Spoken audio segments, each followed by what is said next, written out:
ನಮಸ್ಕಾರ ಸ್ನೇಹಿತರೆ, ಎಲ್ಲರಿಗೂ ಮಾನು ಮನೋಜ್ ಕನ್ನಡ ಯೂಟ್ಯೂಬ್ ಚಾನೆಲ್ಗೆ ಸ್ವಾಗತ. ಈ ದಿನ ನಾವು ನಾಗರ ಪಂಚಮಿ ಹಬ್ಬದ ವಿಶೇಷತೆ ಏನು ಎಂದು ತಿಳಿದುಕೊಳ್ಳೋಣ. ನಾಗರ ಪಂಚಮಿ ಎಂದರೆ ನಾಗದೇವತೆಗಳಿಗೆ ಪೂಜೆ ಮಾಡುವುದು. ಈ ನಾಗರ ಪಂಚಮಿಯ ದಿನ ಈ ಹಿಂದೆ ಶ್ರೀಕೃಷ್ಣ ಪರಮಾತ್ಮನು ಯಮುನಾ ನದಿ ತೀರದಲ್ಲಿ ತೊಂದರೆ ಕೊಡುತ್ತಿದ್ದ ಕಾಲಿಯ ಎಂಬ 9 ತಲೆಯುಳ್ಳ ನಾಗನನ್ನು ಮರ್ದನ ಮಾಡಿದನು ಎಂದು ಹೇಳಲಾಗುತ್ತದೆ. ಹಾಗೂ ನಾಗಗಳ ಜನನ ಇದೇ ದಿನ ಪ್ರಾರಂಭವಾಯಿತು ಎಂದು ಸಹ ಹೇಳಲಾಗುತ್ತದೆ. ಇನ್ನೊಂದು ಕಥೆಯ ಪ್ರಕಾರ ಜನಮೇಜಯನು ಮಾಡುತ್ತಿದ್ದ ಸರ್ಪದಹನ ಯಜ್ಞವನ್ನು ಇದೇ ದಿನ ಕೊನೆ ಮಾಡಲಾಯಿತು ಎಂದು ಸಹ ಹೇಳಲಾಗಿದೆ.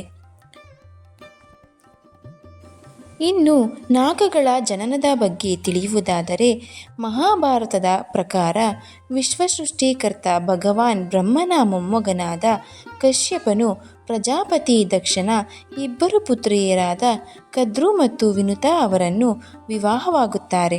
ಕದ್ರು ಎಂಬುವಳಿಗೆ ನಾಗಗಳ ಸಂತಾನವಾಗುತ್ತೆ. ಅಂದಿನಿಂದ ನಾಗಗಳ ಜನನ ಪ್ರಾರಂಭವಾಯಿತು ಎಂದು ಹೇಳಲಾಗಿದೆ.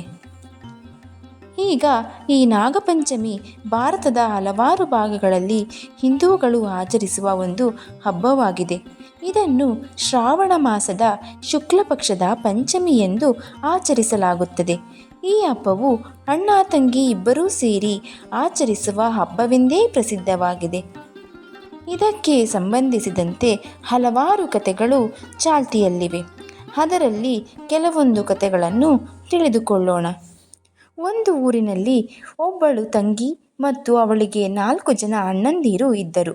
ಮನೆಯವರೆಲ್ಲ ಸೇರಿ ಅಂದು ನಾಗರ ಪಂಚಮಿಯ ಹಬ್ಬವನ್ನು ಮಾಡುವಲ್ಲಿ ತೊಡಗಿದ್ದರು.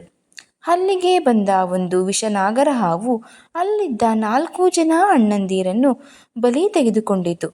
ನಂತರ ತಂಗಿಯು ಅಣ್ಣಂದಿರ ಸತ್ತ ನೋವನ್ನು ತಡೆಯಲಾರದೆ ನಾಗರ ಹಾವಿಗೆ ಹೇಳಿದಳು, ನನ್ನ 4 ಜನ ಅಣ್ಣಂದಿರಲ್ಲಿ ಒಬ್ಬ ಅಣ್ಣನನ್ನಾದರೂ ಬದುಕಿಸಿಕೊಡು, ನಾನು ಯಾರನ್ನು ಅಣ್ಣ ಎಂದು ಕರೆಯಲಿ ಎಂದು ದುಃಖದಿಂದ ಗೋಳಾಡಿ ಕಣ್ಣೀರಿಟ್ಟಳು.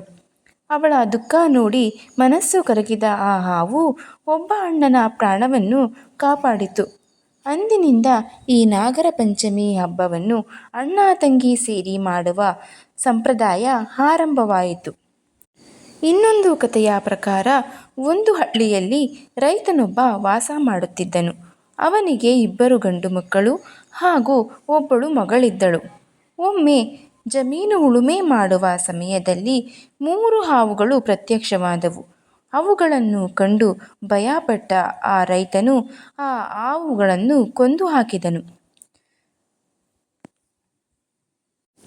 ಆ ಹಾವಿನ ತಾಯಿ ಅದೇ ರಾತ್ರಿ ರೈತ ಮತ್ತು ಅವನ ಹೆಂಡತಿ ಹಾಗೂ 2 ಮಕ್ಕಳನ್ನು ಕಚ್ಚುವ ಮೂಲಕ ಸೇಡು ತೀರಿಸಿಕೊಂಡಿತು.